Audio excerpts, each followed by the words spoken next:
स्वयंसिद्धा, जागर तिच्या कर्तृत्वाचा. लग्न, संसार, मुलं हेच बाईचे विश्व. हीच आपल्याकडे एक समजूत आहे. पण ह्या पलीकडेही तिचंही एक आयुष्य आहे आणि ते तिला तिच्या परीने जगण्याचा पूर्ण अधिकार आहे. आणि ह्याच विचाराने प्रभावित होऊन ती आज बुलेट बिजलीवरून भारत दर्शन करत आहे. मूळच्या डेंटिस्ट असलेल्या अपर्णा बांदोडकर गिरगावच्या शोभायात्रेत पहिल्यांदाच पारंपरिक वेशात चक्क बुलेट घेऊन उतरल्या आणि शोभायात्रेच्या मानबिंदू बनल्या. आज पोस्टर गर्ल म्हणून फेमस झाल्या. महाराष्ट्राची ही बुलेट क्वीन आज आपल्या बुलेटवरून अख्ख्या भारत भ्रमण करण्याचे स्वप्न पूर्ण करत आहे आणि त्याचबरोबर महिलांच्या स्वातंत्र्याचा, सबलीकरणाचा आणि कणखरतेचा एक नवीन इतिहास घडवत आहे. अशा या पोस्टर गर्ल बुलेट राणीला आमचा मानाचा मुजरा. चला तरच जाणून घेऊया डॉक्टरकी पेशा सांभाळत आपली बुलेट रायडिंगची पॅशन पूर्ण करणाऱ्या डॉक्टर अपर्णा बांदोडकर यांचा जीवन प्रवास. नमस्कार, मी प्रज्ञा परब. मालवणी स्वॅगच्या नवरात्री विशेष कार्यक्रमामध्ये तुमच्या सगळ्यांचं मी स्वागत करते. आणि मी एका पुस्तकात असं वाचलेलं, womens are like tea bags, they will show their real colours when you put them in hot water. Okay. आणि आज आपल्यासोबत मी ज्यांचा इंटरव्ह्यू घेणार आहे ती पण अशी एक धाडसी महिला आहे जी बुलेट चालवते, भारतभर एकटी फिरते, योगा करते आणि खूप काय काय कला आहे त्याच्यामध्ये. तर मी आमंत्रित करते डॉक्टर अपर्णा बांदोडकर यांना. हाय अपर्णा. नमस्कार. हाय. नमस्कार प्रज्ञा. मेनली सगळे तुला गिरगावच्या शोभायात्रेतील पोस्टर गर्ल म्हणून ओळखतात आणि ह्या वर्षी पॅन्डेमिकमुळे तर झालाच नाही. मग कसं वाटतंय, काय फिलिंग्स आहेत तुमच्या? आणि ह्या वर्षी मग तुम्ही गुढीपाडवा कसा साजरा केला? ह्या वर्षी तर घरच्या घरीच, म्हणजे सगळं रेडी होतं. कॉन्सेप्ट रेडी होती, साडी रेडी होती, बुलेट रेडी होती, मी पण रेडी होते. पण ऐन वेळी कोविडने थोडासा म्हणजे मूड ऑफ केला. पण ठीक आहे, इट्स जस्ट 1 year. म्हणजे आपल्याकडे जर इच्छा असेल तर आपण प्लॅनिंग करून पुढे पण वर्ष असतीलच. पण हो, घरच्या घरी पण एक वेगळाच म्हणजे अनुभव होता. पण मी साडी नेसले, तीच साडी नेसले आणि थोडीफार डेकोरेट केली बिजलीला आणि बिल्डिंगच्या कंपाऊंडच्या आतच तिला जस्ट म्हणजे 1-2 फोटो काढले. तेवढंच. फोटोज आम्हाला बघायला मिळाले, खूप छान फोटोज होते. आणि मला एक जाणून घ्यायचंय, तुम्ही आय थिंक 2012 मध्ये तुम्ही ऍज अ जस्ट एक सहभागी म्हणून शोभायात्रेत सहभागी झालेलात. आणि 13 मध्ये 2013 वर्षी 2013 मध्ये. आणि त्यानंतर तुम्ही आता पोस्टर गर्ल शोभायात्रेची म्हणून खूप फेमस आहात. तर हा प्रवास आमच्या प्रेक्षकांना जाणून घ्यायला आवडेल. ओके. म्हणजे ही रॅली खरं म्हणजे झाली सुरू 2002 ला. म्हणजे मी पण एक स्पेक्टेटरच होती. मी बाहेरनं नेहमी टाइम्स ऑफ इंडियामध्ये गिरगावच्या रॅलीला आणि डोंबिवलीच्या रॅलीला फॉलो करायची. तर त्यावेळेस इच्छा होती, पण हो त्यावेळेस मी अभ्यासात जास्त गुंतलेले होते डेंटल कॉलेजच्या. त्यामुळे कधी, आणि स्वतःची बाईक नव्हती मुख्य म्हणजे सगळे म्हणतात विमेन एम्पॉवरमेंट, पण मी ठरवलेलं की माझी स्वतःची जेव्हा बाईक येईल, म्हणजे बुलेट अगोदर माझी बजाज होती, प्लॅटिना होती 125cc. हो, 2009 पासून. पण मी ठरवलेलं की ज्या दिवशी खऱ्या अर्थाने मी माझ्या पायावर उभी राहीन त्यावेळेस मी त्या रॅलीमध्ये पार्टिसिपेट जरूर करेन. तर जेव्हा बुलेट आली 2012 मध्ये, तेव्हा रीतसर मी स्वामी विवेकानंद युवा प्रतिष्ठानची परमिशन घेऊन, म्हणजे ज्यांनी सुरू केली त्या मॅडमची मी भेट काढली आणि मग मी तिथे सहभागी झाले. पण हा प्रतिसाद एवढा चांगला मिळाला मला, म्हणजे स्वतःच म्हणजे विश्वास बसत नाही की एवढी वर्ष आता झाली आहेत. पण हो, लोकांनाही त्यांनी एक्सेप्ट केलं मला. खरं म्हणजे मी नाही सुरुवात केली, पण मी सहभागी झाले. ज्या रीतीने सुरू होती रॅली त्याच्यात जस्ट म्हणजे मला एक पार्टिसिपेंट म्हणून एकच वर्षी माझी बकेट लिस्ट टिक मार्क करायची होती. पण एका वर्षानंतर परत त्यांनी मला बोलवलं आणि मला मग म्हणजे जावंसं वाटलं. दरवर्षी मी आता नित्यनेमाने जाते. आणि मला मग असं तुम्हाला एक विचारायचं आहे की तुमचा ना दरवर्षीचा जो पेहराव असतो तो हटके असतो. म्हणजे मी एकदा तुम्हाला पोलिसांच्या वेशात बघितलेलं, एकदा तुम्ही मावळांची टोपी धारण केलेली, प्रत्येक वर्षी वेगवेगळ्या प्रकारचा फेटा असतो. मग त्या वेशभूषेला किंवा तो लुक आयडिएट करायला तुम्हाला किती दिवस जातात, किती मेहनत लागते? ऍक्च्युली कसं होतं, पहिल्यांदा जेव्हा मी गेले माझ्या मनात अशी कॉन्सेप्ट वगैरे काहीच नव्हती. म्हणजे मी खूप साध्या रीतीने गुढीपाडवा साजरा केला. म्हणजे पायात मी जी प्लॅनिंग करून चप्पल पण मॅचिंग घेऊन गेलेली ती तुटली ऐनवेळी. तर मग मी बूटच घातले आणि सगळ्यांना असं वाटलं की म्हणजे दिस इज वन न्यू ट्रेंड, की गुढीपाडवा म्हणजे साडी आणि खाली बूट पायात आणि टॅटू आणि हे ते. पण कसं होतं, मी काहीच प्लॅन केलं नव्हतं, कॉन्सेप्ट वगैरे असं काहीच नव्हतं. पण जसं असं म्हणजे त्याच्यानंतरच्या वर्षी परत म्हणजे मी नोटीस झाले आणि झी मराठीने अप्रोच केलं. तर त्या ऍड मुळे खूप जास्त एक म्हणजे प्रत्येक घरात तो चेहरा फिरायला लागला, म्हणजे झी मराठीच्या ऍड मार्फत. तर त्यामुळे एक प्रेशर होता की फक्त सजून धजून जाऊ नये तिथे गुढीपाडव्याच्या रॅलीमध्ये, पण एक प्रत्येकाला काहीतरी इन्स्पिरेशन म्हणून एक काही कॉन्सेप्ट क्रिएट करणं हे गरजेचं होतं. म्हणजे कसं, प्रत्येक जण हिस्ट्री बुक्स मध्ये लहानपणी अभ्यास करतातच, पण आपले खरे हिरोज कोण आहेत त्यांना आपण विसरून जातो. जेव्हा आपली शाळा वगैरे सगळी संपते त्याच्यानंतर आपण विसरतो की मागच्या काही सेंचुरीज मध्ये ज्या हिरोजनी किंवा ज्या फ्रीडम फायटर्सनी आपल्यासाठी, आणि आपल्या महाराष्ट्रातच शिवाजी महाराजांचा आदर्श आहे आणि आपल्या मागच्या सेंचुरीज मध्ये एवढे चांगले हिरोज होऊन गेले ज्यांनी आपल्या राष्ट्रासाठी आपल्या धर्तीसाठी काही केलं, त्या हिरोजना आपण विसरून जातो हिस्ट्रीमध्ये. पण जेव्हा रिअल लाईफ मध्ये काही आपल्याला नवीन शिकायचं असेल तर त्यांचा आदर्श विसरून चालणार नाही. तर त्यामुळे मला असं वाटलं की त्या हिरोजना परत आठवण करून लोकांना देणं हे खूप गरजेचं आहे.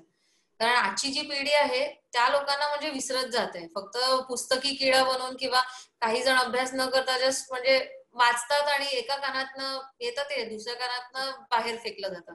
तर आपल्या आचरणात केवढं आपण हे आणू शकतो हे मुख्य म्हणजे सोसायटीसाठी खूप इम्पॉर्टंट आहे. तर म्हणून मी विचार केला की फक्त सजून धजून, बाईकला सजून, स्वतःला सजून तिथे जाणं, त्याच्यापेक्षा एक थीम जनरेट करणं खूप गरजेचं आहे, ज्यामुळे लोकांना पण त्या लोकांची त्या हिरोजची आठवण पण होऊन जाईल आणि त्यांच्याकडनं आपण काय शिकू शकतो हे मुख्य म्हणजे त्या मुद्दा आहे जो हो. लोकांनी समजून घ्यावा. हो. तुम्ही शिवाजी महाराजांचा उल्लेख केला आणि गड किल्ल्यांचा उल्लेख केला, तर मी बघितलंय की ट्रेकचे व्हिडिओ बघितले आहेत. एक सरळ सुळका आहे, त्यावर चढतानाचा मी तुमचा एक व्हिडिओ बघितलेला. हो, गोप्रोचा असेल तो, गोप्रो मध्ये. हो गोप्रोचा व्हिडिओ आहे तो. तर हो. तुमची ट्रेकिंग ची आवड कधीपासून सुरुवात झाली आणि तुम्हाला सर्वात भयानक अनुभव आलेला तो कधीचा, किंवा सर्वात चांगला अनुभव कधीचा आहे ट्रेकचा? म्हणजे ट्रेकिंग मध्येचा, हो, ट्रेकिंग. ट्रेकिंग मधला. हो हो. ओके. आपल्या महाराष्ट्रात तर 430 पेक्षा जास्त किल्ले आहेत आणि महाराजांचा आदर्श असा आहे की त्यावेळेस जे मावळे चढायचे, म्हणजे आपल्या सह्याद्रीचा हा टेरेन एवढा म्हणजे ड्रेडफुल आहे पण सुंदर आहे आणि एवढा मनमोहक आहे की प्रत्येक सीझन मध्ये आपल्याला वेगळंच काही दिसतं. म्हणजे फुलांपासून ते तिथे वेगवेगळी किडे आणि जेव्हा म्हणजे आता ऑक्टोबर महिना आता सुरू आहे, आता पण आपण जेव्हा जातो पावसानंतरचा जो फेज आहे एवढा पूर्ण म्हणजे ग्रीन गालीचा बिछवलेला असतो असं हो. वाटतं. तर महाराष्ट्रात आपल्याला बघण्यासारखं खूप आहे आणि प्रत्येक सीझन मध्ये आपल्याला काही वेगळंच दिसतं ते रूप. तर हो. प्रत्येक सीझन मध्ये आपला नेचर नटलेला असतो विविध रूपांनी. तर ते बघणं खूप गरजेचं आहे आणि थरारक आहेत ह्या गोष्टी. पण कसं आहे की मी जेव्हा ट्रेकिंगला सुरुवात केली म्हणजे अराउंड मोटरसायकलिंगच्या आसपासच, म्हणजे 2010 ते 12च्या दरम्यानच.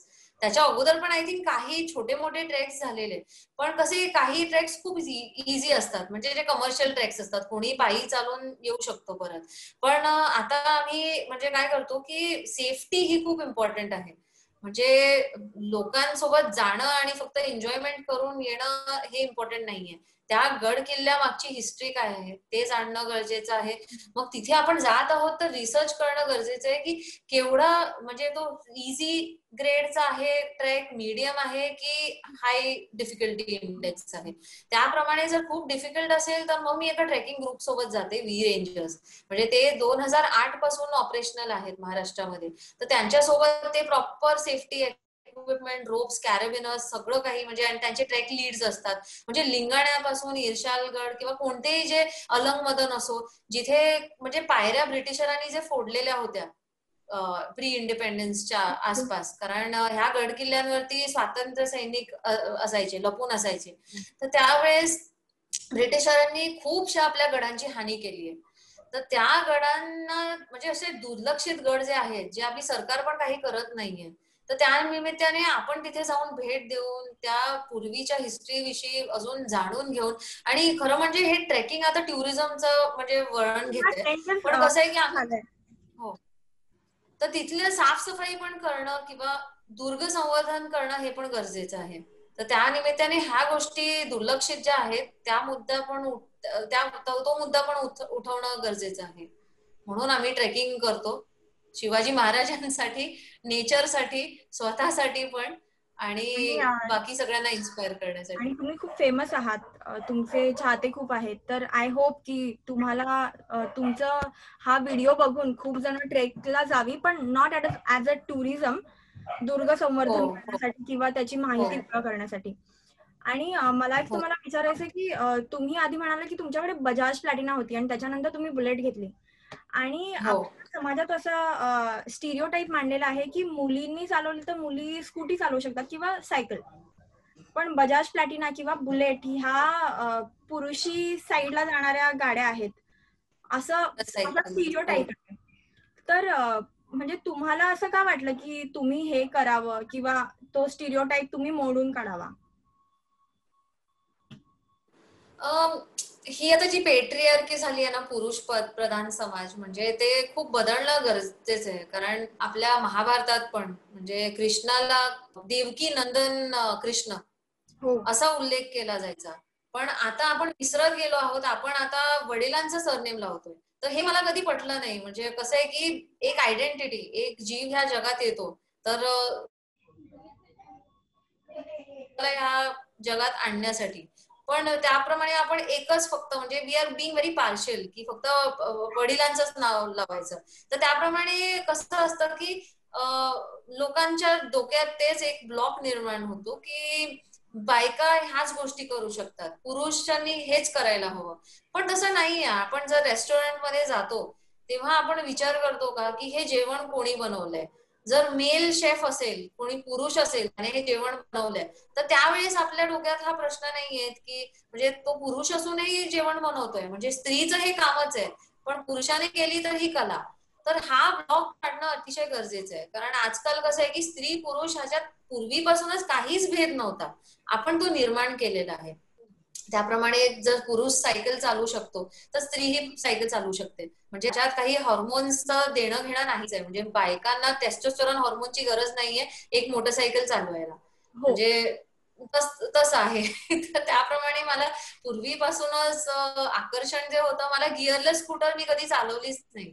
म्हणजे एकदा मी टेस्ट राईडचा अनुभव घेतला, पण माझा हात नेहमी इथे लेफ्ट साईडला क्लच वरती जायचा, तर त्यामुळे मला ते जमलंच नाही. म्हणजे पूर्वीपासून जेव्हा म्हणजे 23 वर्ष झाली आहेत आता बाईक मोटरसायकल शिकून, तर 97 मध्ये जेव्हा मी 13 वर्षांची होती तेव्हा माझ्या मावस भावाने मला गोव्याला टीव्हीएस होती, टीव्हीएस ची 100cc मोटरसायकल होती, 2 स्ट्रोक, तर त्याच्यावरती मी मोटरसायकल शिकलेले.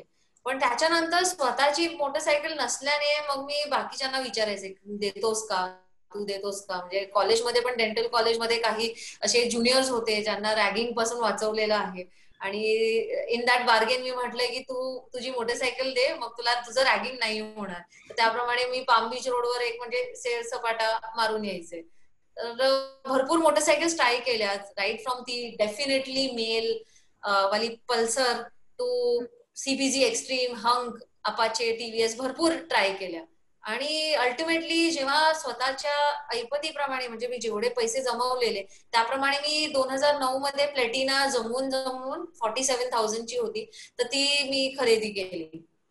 आणि ते पण मी क्लिनिक मध्ये कम्युट करण्यासाठी. म्हणजे कसं सकाळी संध्याकाळी मी क्लिनिक मध्ये, प्रायव्हेट क्लिनिक मध्ये जायची, आफ्टरनूनला मी एका ट्रस्ट मध्ये जायची आणि पूर्ण दिवस म्हणजे अंधेरी ईस्ट टू वेस्ट जगल करण्यासाठी मी ती ट्रॅव्हलिंगसाठी मोटरसायकल घेतलेली. पण माझी इच्छा होती की टुरिंग आपला देश जर बघायचा आहे तर चांगली मोटरसायकल असणं गरजेचं आहे. तर त्याप्रमाणे मग मी जेव्हा स्वतःचं क्लिनिक उघडलं तेव्हा 1 वर्ष प्रॉपरली जमवून पैसे मग हार्ड कॅश देऊन मी मोटरसायकल ही माझी बिजली घेतली 2012 मध्ये. तसा हा प्रवास होता.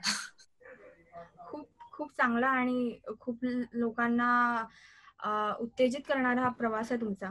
नेक्स्ट क्वेश्चन माझा असा आहे की तुम्ही डेंटिस्ट सुद्धा आहात, ओके, आणि मग जेव्हा तुम्हाला फिरायचं असतं किंवा समजा जेव्हा तुम्हाला फिरायचं असतं तेव्हा तुम्ही क्लिनिक, तुमचं प्रोफेशन आणि तुमचं पॅशन कसं बॅलन्स करता?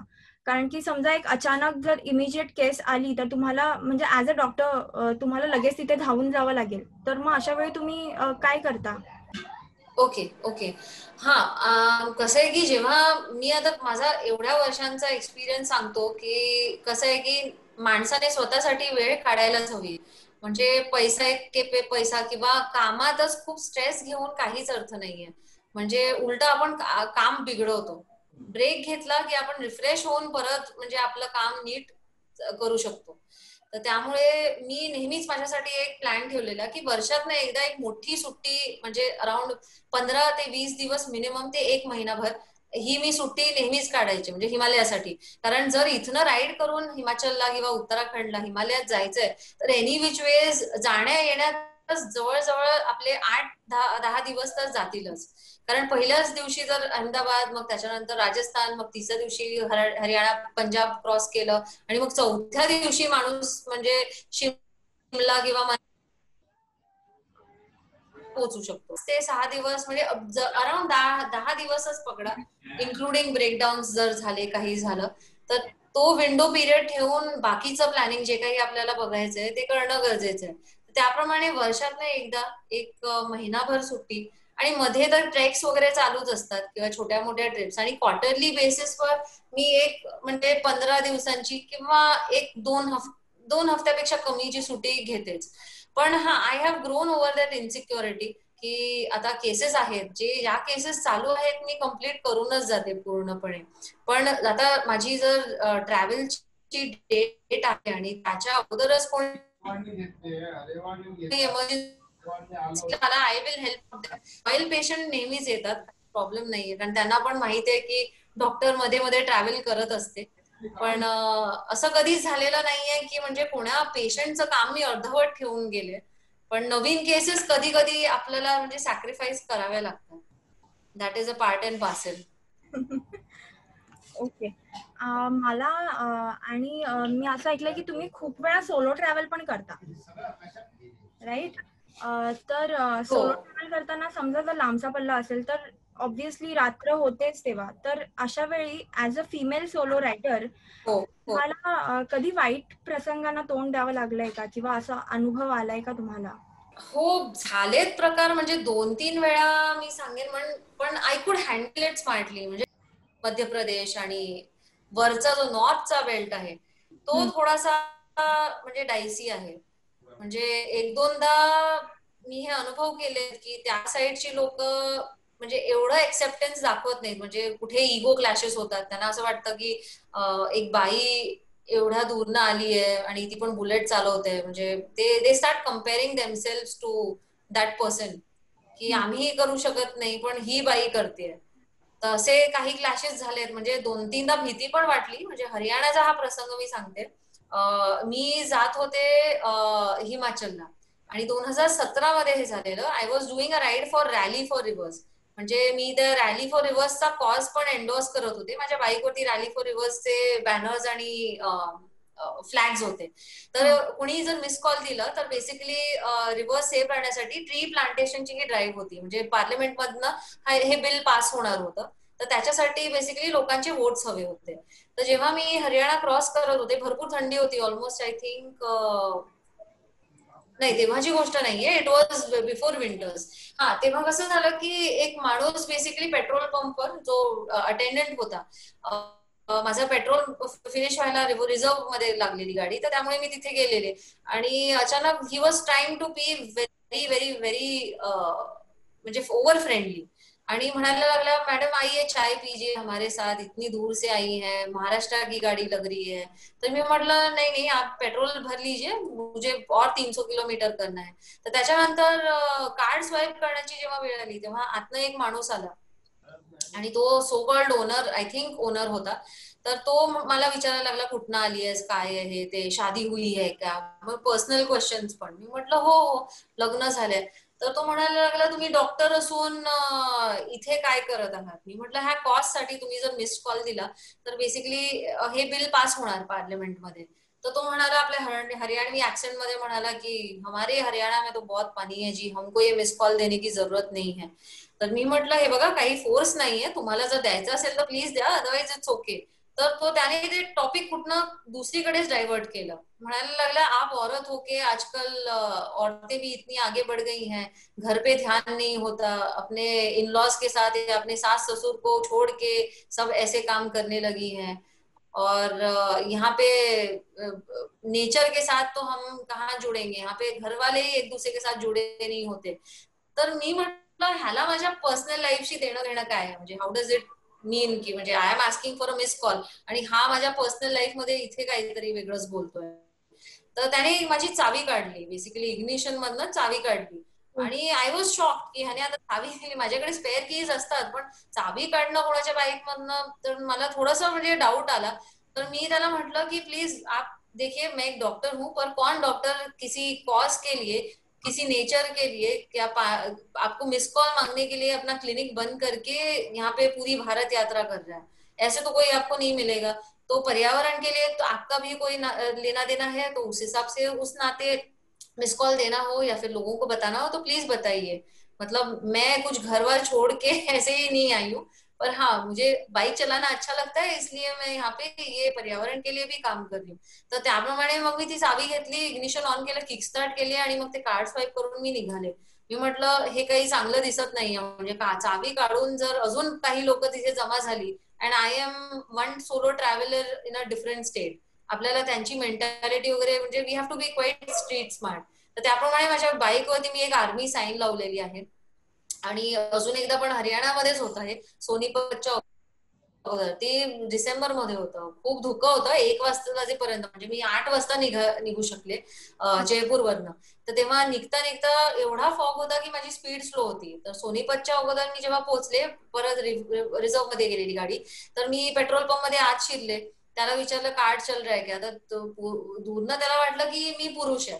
जेव्हा वायझर उघडला आणि माझं तोंड उघडलं, मी विचारलं त्याला की म्हणजे कार्ड घेतोस का, तर तो एवढा शॉक झाला. तो म्हणाला हा हा, आणि गेला आत गेला. तर तो कार्ड मशीन सोबत अजून 7 लोकांना घेऊन बाहेर आला आणि सगळे लाठी आणि गमछा आणि असे म्हणजे मुष्टंडे होते. तर दुरून मी पाहिलं, मी म्हटलं एक लाठी माझ्यावर पडली तर माझं काही खरं नाही. तर मग ते फिरत होते आजूबाजूला, बाईकला बघत होते, कदाचित त्यांनी आर्मी साईनही पाहिली असेल. तर जेव्हा त्याने कार्ड स्वाईप केलं तेव्हा मला विचारायला लागला, आप आर्मी में हो क्या. तर तेव्हा मी खोटं बोलले. मी म्हटलं हो. आणि मी ती जी बेज पॅन्ट घातलेली ती बीएसएफच्या कॅमो प्रिंट मध्ये होती. तर मी म्हटलं हा मैं बीएसएफ में हूँ, डॉक्टर हूँ. तर त्याच्यानंतर काहीच म्हणजे त्यांनी केलं नाही. मी म्हटलं टॉयलेट है क्या इधर, तर म्हणाला हा मॅडम यूज करिये. थोडा वेळ थांबले, लोकेशन पाठवलं माझ्या हस्बंडला, माझ्या पेरेंट्सला, आणि आजूबाजूचा अंदाज घेतला. काही लोकांनी मला बघितलं पण तिथे, कारण मी बुलेटवरती उभे होते. थोडंसं खाल्लं, लू यूज केला आणि मग निघाले. तर त्याप्रमाणे काही लोक मला म्हणतात की आर्मी साईन बाईकवरती लावणं हा गुन्हा आहे, सिव्हिलियन्सनी लावू नये. पण मी म्हणते as a lady rider I find it very safe. म्हणजे वेअरिंग आर्मी पॅन्ट्स आणि army sign on my bike, मला असं वाटतं की कधी कुठे काही अनटुवर्ड म्हणजे इन्सिडेंट होण्यापूर्वी मी ह्या रूपाने खोटं बोललेलं बरं. म्हणजे ऍटलिस्ट लोक काही म्हणजे विचार करतील, काही बोलण्या अगोदर सुद्धा, काही ऍक्शन घेण्या अगोदर सुद्धा विचार करतील. म्हणून मी I be little safer on my side. बरोबर आहे ते. कधी कधी चांगल्या गोष्टीसाठी खोटं बोलणं पण चांगलंच असतं असं मला वाटतं. आणि मी काय म्हणते, जर एखादी म्हणजे आपण तरी म्हणजे 20 किंवा 25च्या वरच्या मुली आहोत, आपल्याला नीट समजतं की कोणत्या वेळी काय करायला पाहिजे. पण खूप वेळा ना कॉलेजच्या मुली ज्या 16, 17, 18 वर्षाच्या असतात, आणि त्यांनी मग अशा वेळी काय करावं, तुम्हाला काय वाटतं की त्यांनी कसं प्रत्युत्तर करायला पाहिजे जर असा बिहेवियर त्यांच्यासोबत झाला तर? स्मार्ट आता एक तर लोकांनी पण फ्रँकली स्पीकिंग मी स्वतः कोणत्याही प्रकारचा सेल्फ डिफेन्स तसंच शिकलेले नाहीये. पण कसं कधी आहे की आपल्या हातापेक्षा ना कधी कधी युक्ती जास्त चालते. म्हणजे I will tell you one more incident. आणि हा तोंडाने अपोज करणं, त्या माणसाला सांगणं म्हणजे असं काही झालं तर show it verbally and with your actions की नाही बॉस मला हे मान्य नाही, तुम्ही जे मला ग्रांटेड घेत आहात हे करेक्ट नाहीये, हे सांगणं पण गरजेचं आहे. गेल्याच वर्षी इनफॅक्ट महाराष्ट्रात माझ्या इन्सिडेंटचा मी अक्कलकोट आणि तुळजापूरला राईडला गेले होते गेल्या एप्रिलमध्ये. एक homestay, so called homestay book केलेला माझ्या एअरबीएनबी अकाउंट वरती. म्हणजे युजली एवढी वर्ष 2012-13 पासून मी फिरतेय तर मला असा कधीच म्हणजे स्टे प्लेस मध्ये एअरबीएनबी मध्ये कोणताही वाईट अनुभव आलेला नव्हता. म्हणजे तामिळनाडू असो किंवा इव्हन हिमाचल, उत्तराखंड, राजस्थान, कुठेही नाही. पण हा महाराष्ट्रातच असा अनुभव आला हे मला स्वतःच म्हणजे पचत नव्हतं. कारण झालं काय, मी जो बुक केला त्या माणसाने मला सांगितलं की हे लॉज आहे, हे हॉटेल नाहीये. पण आता तिथे तुळजापूरला काही ऑप्शन्स नव्हते. तर ते जेव्हा मी गेले राईड करत वाया सोलापूर, तिथे पोहोचल्यानंतर बघितलं तर तो रूम क्लीन नव्हता. तर मी त्यांच्याकडनं सांगितलं की प्लीज हा रूम जरासा थोडासा फार क्लीन, अटलिस्ट डिसेंट वे, म्हणजे कोणी रात्री इथे झोपू शकतं आणि त्याला नीट झोप लागेल तेवढा तरी क्लीन करून द्या. तर त्याप्रमाणे तिथे टॉयलेट क्लीन नव्हतं. तर त्या माणसाला गड्याला मी सांगितलं क्लीन करायला.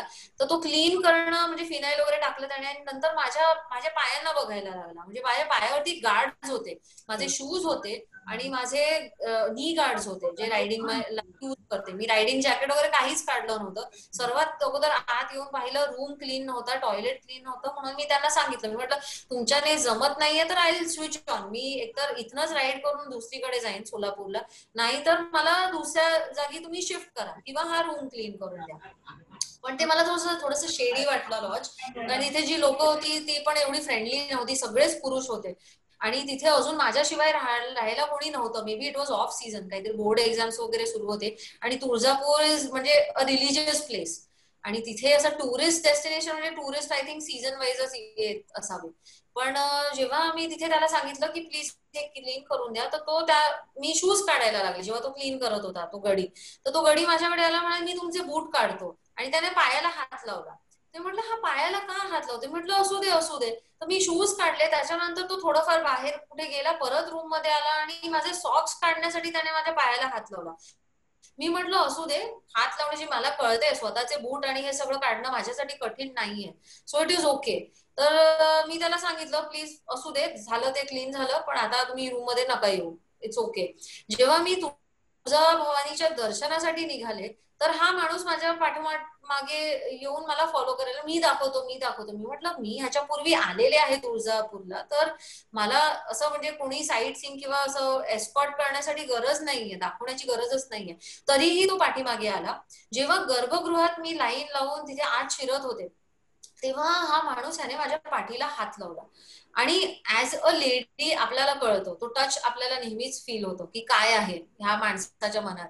माझ्या पाठीला तर डोळे नाहीयेत, पण जेव्हा त्याने माझ्या पाठीला हात लावला तर मी गर्भगृहातच मी अशी शॉक झाले आणि मी पाठीमागे वळले. तिथे गर्भगृहात तिथे पुजारी होते, ते पण म्हणजे या दर्शन घ्या आणि जा असं सांगतानाच मी पलटले. मी त्याला सांगितलं तेव्हाच गर्भगृहात की तू आता माझ्या समोर न चालायला लाग आणि 100 मीटर सुद्धा माझ्या रेडियस मध्ये तू दिसता कामा नाही, आणि हे घे पैसे, जा निघ. त्या तिकीटचे जे पैसे त्याने काढलेले पाठीमागनं येतात, हे तिकीट आहे मॅडम म्हणून, तर ते मी त्याला दिले आणि त्याला सांगितलं चालायला लाग.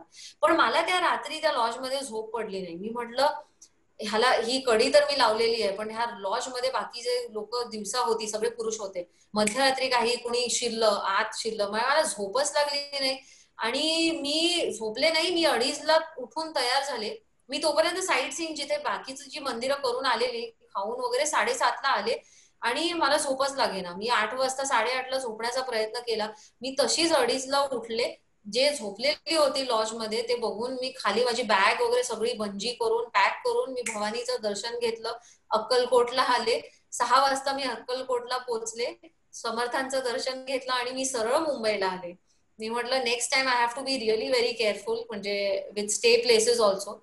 म्हणजे काही जणांनी एअरबीएनबी वरती म्हणजे फॉल्स फोटो टाकून म्हणजे एक मिसलिडिंग पिक्चर क्रिएट करून, म्हणजे फोटोज वेगळे आहेत पण तिथे गेल्यानंतर भलतंच काही चित्र दिसतं.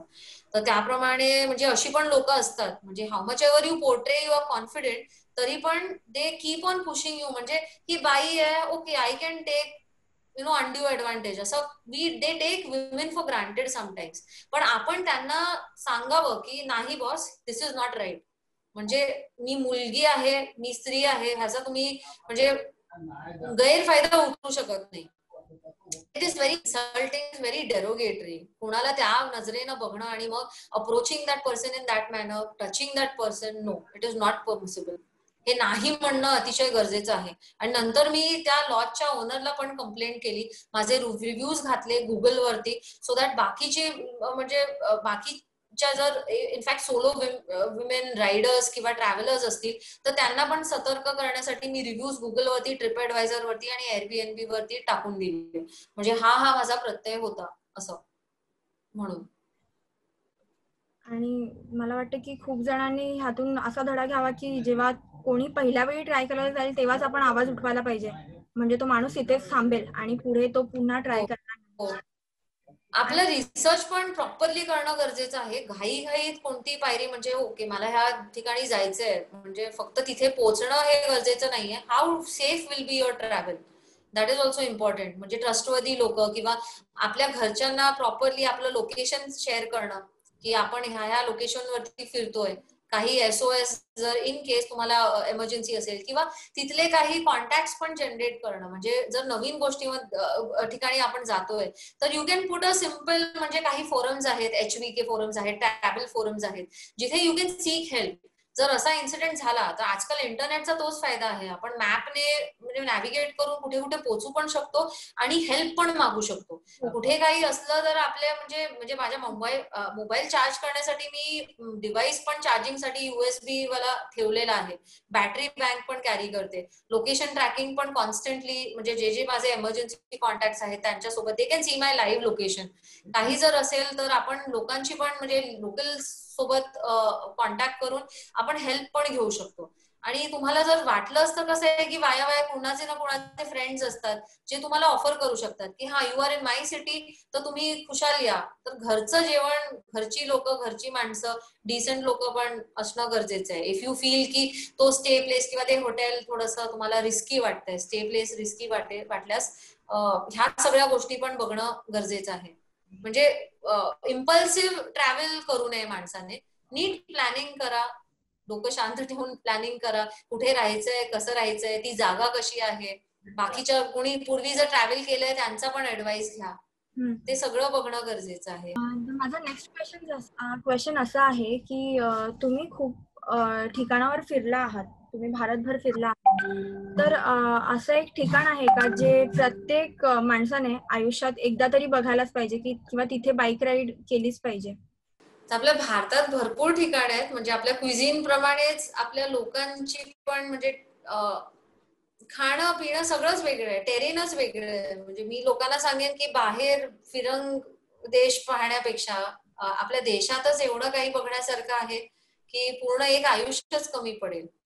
म्हणजे प्रत्येक स्टेट मध्ये काहीतरी वेगळंच वंडर आहे. म्हणजे तुला जर हिमालय बघायचं असेल, स्नो वगैरे अनुभवायचा असेल तर ते पण आहे. समुद्र किनारे पण वेगवेगळ्या ठिकाणी, म्हणजे एका ठिकाणी सनराईज दिसतो, एका ठिकाणी सनसेट दिसतो, असे वेगवेगळ्या प्रकारचे किनारे आहेत आपल्याकडे.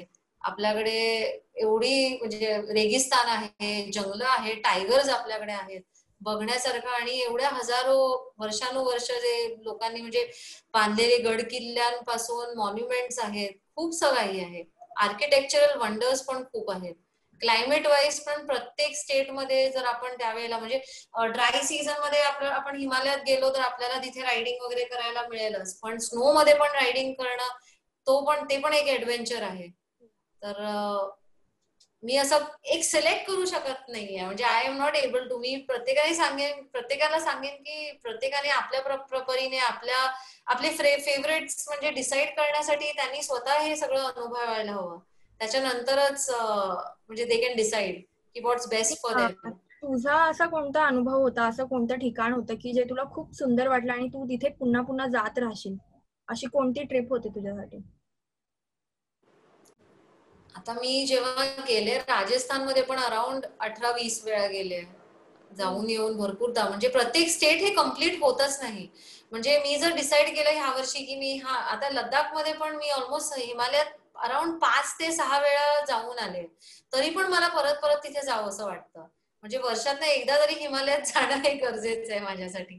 पण प्रत्येक सीझन मध्ये वेगळंच काही दिसतं, फुलं पण वेगळी असतात तिथली, म्हणजे बर्ड्स पण वेगळे असतात, नेचर वेगळा दिसतो. जे मी अगोदर काही अनुभवलेलं आहे त्यावेळेस म्हणजे नवीन एक फील येतो. आणि काहीशा गोष्टी राहून जातात पण, म्हणजे आता कसं केरलामध्ये पण मी आता 3-4 ट्रिप्स मारल्या, पण तरी पण खूपशा गोष्टी आहे बघण्यासारख्या जे मी अजून लिस्टमध्ये ठेवलेले आहेत. आता मी गेले तमिळनाडूला, MP मध्ये, तरी काही ना काही राहून जातच. तर मी प्रत्येक स्टेट मला परत परत बोलवतं, म्हणून मी त्यानिमित्ताने मग जेव्हा जाते, जसे मी I am going to north side, तर तेव्हा मग मी काही गोष्टी गुजरातमध्ये बघून येते, इवन वाटेवर राजस्थानमध्ये, पंजाबमध्ये असं बघत बघत येते सगळं. म्हणजे इव्हन जर मी टार्गेटेड, म्हणजे गेल्या वर्षी 2018 मध्ये मी डेडिकेटेड तामिळनाडू राईड केली, आणि मला फक्त ती म्हणजे सगळी मंदिरं करायची होती, पण त्यात पण खूपशी राहिली. म्हणजे मी हे पंचमहाभूतांची मंदिरं करत होते, पण त्या मंदिरांपैकी एक म्हणजे पंचमहाभूतापैकी 5वं एलिमेंट हे आंध्रमध्ये आहे, तर ते राहिलं. पण मध्ये मी दुसरं कोणते आंध्र प्रदेशचं दुसरं एक मंदिर केलं, लेपाक्षी. तर काही ना काही राहूनच जातं. म्हणजे एका ट्रिपमध्ये कव्हर करणं भारत, म्हणजे एक स्टेट सुद्धा एका ट्रिपमध्ये करणं पॉसिबल नाहीये. परत परत ते स्टेट तुम्हाला बोलवणारच, हे निश्चित आहे. आणि मी आता 1-1.5 महिन्यापूर्वी तुझा एक रॉयल एनफिल्ड अपॅरल साठी प्रोमो पाहिलेला. खूप हो छान प्रोमो हो, होता. तर थँक्यू. रॉयल एनफिल्डने तुला म्हणजे ही प्रोसेस कशी असते अप्रोच करण्याची, किंवा ब्रँडने तुला अप्रोच कसं केलं, हा एक्सपिरियन्स कसा होता तुझ्यासाठी? ऍक्च्युली कसं आहे की मी पहिल्या दिवसापासूनच, म्हणजे मी अगोदर बजाज चालवायची, पण माझी एक आयडेंटिटी आता रॉयल एनफिल्ड सोबत जुडलेली आहे बिजलीमुळे. कारण माझी मोटरसायकल अजून मी अपग्रेड केलेली नाहीये, चेंज केलेली नाहीये, कारण ती नीट चालते, मला भरपूर साथ देते. तर त्याप्रमाणे रॉयल एनफिल्डला वाटलं असेल की म्हणजे she is a ideal candidate.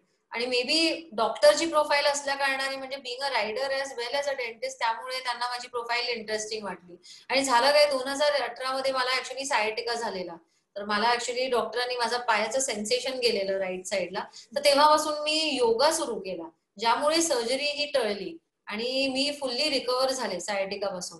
तर तेव्हापासून मी नियमित आता योगा पण करते. त्याप्रमाणे आय थिंक त्यांना हे अपिलिंग वाटलं, हे combination. Maybe as a dentist मी योगा पण करते आणि रायडर, म्हणजे मी सगळ्या गोष्टी, म्हणजे क्लिनिकला जाण्यापासून भारतभर जे टूर करते ते माझ्या बिजलीमुळेच करते, त्याच्यावरच करते, तिच्यावरच करते. म्हणून कदाचित त्यांना मी right candidate, one of the right candidates out of the 5 असं वाटली असेल. माझा ऍक्च्युली आता नेक्स्ट क्वेश्चन हाच असणार होता की तुझे मी योगा करतानाचे खूप, तू ट्रेकला पण जातेस, इथे तुझे योगा पोजेस मध्ये फोटो असतात. तर मी तुला हाच क्वेश्चन विचारणार होते की तू योगा कधीपासून करायला लागलीस, आणि मला आय गेस त्याचा आन्सर मिळालाय की त्या आधीपासून करत होतीस. नाही, आधी करत होते, पण भरपूर गॅप झाला. एक आय वुड से 15 वर्षांचा तरी गॅप झाला, कारण माझे बाबा योगा करायचे.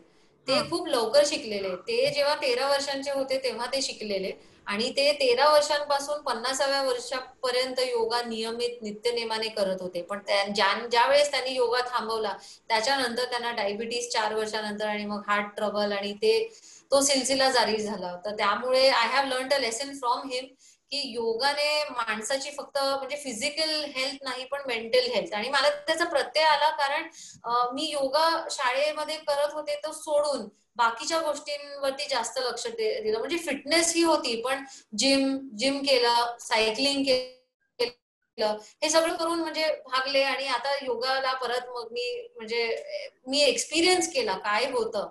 पण मला जे डॅमेजेस फिजिकल पॉस्चर मुळे झालेले, म्हणजे सायकलिंगमुळे माझ्या काय हॅमस्ट्रिंग मसल्स मध्ये टाइटनेस होती, ज्यामुळे बॅक मध्ये भरपूर पुल आला. तर म्हणून ही इंजुरी झाली. आणि योगा असा प्रकारचा, म्हणजे आपल्या हजारो वर्षांपासून योगा हा आपल्या देशात आहे, एक्झिस्टंट आहे, पण आपण वेस्टर्न गोष्टींना जास्त इम्पॉर्टन्स देतो. म्हणजे इव्हन आयुर्वेदापासून ज्या काही म्हणजे वैदिक पद्धती आहेत त्याच्यात काही तथ्य आहे हे मी जाणून घेतलं. कारण जर मी म्हणते की मी माझा देश बघते, माझ्या देशामध्ये जे काही कल्चर आहे, जे आर्किटेक्चरल वंडर आहेत, म्हणजे मी म्हणेन की आपल्या साऊथ इंडियाच्या मंदिरांमध्ये पण योगिक पॉस्चर्स हे कोरलेले आहेत. तर त्याप्रमाणे हे आपल्या अंगवळणी लावणं हे गरजेचं आहे, कारण त्याचा फायदा तर होणारच. आपण बघतो की योगा करणारी लोक म्हणजे मेंटली तर फिट आहे, फिजिकली पण फिट आहेत आणि किती वर्षानुवर्ष ते करत आहेत, जे आपण गिव्हअप करतो. आपल्याला असं वाटतं की आपण ओल्ड झाल्यानंतर हे करू शकत नाही. तर तशा गोष्टी बेसिकली हा मेंटल ब्लॉक काढणं पण गरजेचं आहे. जन्म घ्यायचा आहे, ह्या घरातच जन्म घ्यायचा आहे, किंवा आपण डिसाईड नाही करू शकत की आपल्याला एवढं जीवन जगायचंय, आपण एवढी वर्ष जगणार. ह्या दोन गोष्टी आपल्या हातात नाहीयेत. मधली जी जर्नी आहे ते आपण कसं जगायला हवं हे योगा आपल्याला शिकवतं. त्यामुळे हे यमनियम असतात. यमनियमानंतर आसनं येतात. आसनानंतर प्राणायाम, प्रत्याहार, धारणा, ध्यान, समाधी. म्हणजे आपण ह्या आयुष्यात कसं जगावं, आणि आपल्या ही एक गिफ्ट आहे. आपल्याला बॉडी ही एक गिफ्ट आहे, पण जेव्हा आपण नेचरला रिटर्न करू तर ही गिफ्ट आपण अब्यूज करून देऊ नये. सगळेच जाणार आहेत, सगळेच त्या क्यू मध्ये आहेत, पण जे काही मी आता बाईक वरती पण एन्जॉय करते ते एक म्हणजे एक्सपिरियन्स आहे. काय शिकणं, आपण काय शिकतोय ह्या आयुष्यात हे खूप इम्पॉर्टंट आहे. आणि आपल्याला बेसिकली दुसऱ्यांना पण हीच गोष्ट म्हणजे पास ऑन करायला हवी. हा माझा म्हणजे योगाचा, फक्त आपल्याला असं वाटतं की आपण आसना करतो, पण yoga is way way way beyond that. It changes your thought process also, just not your physical appearance आणि स्लिमिंग डाऊन आणि हे सगळं एस्थेटिक आहेच, पण आपल्याला आपला म्हणजे विचारसरणी बदलणं गरजेचं आहे. हे जर यंगस्टर्सनी बघितलं, म्हणजे जिम करा, ठीक आहे, तुम्हाला करायचं असेल तर करा, पण स्ट्रेचिंग करण्यासाठी आणि बाई योगा हा अंगवळणी लावा, म्हणजे तुमची लाईफ पण बदलून जाईल आणि त्यामुळे एक नवीन सोसायटी पण जी तयार होईल ती खूप सेन्सिबल आणि an intelligent society will be created.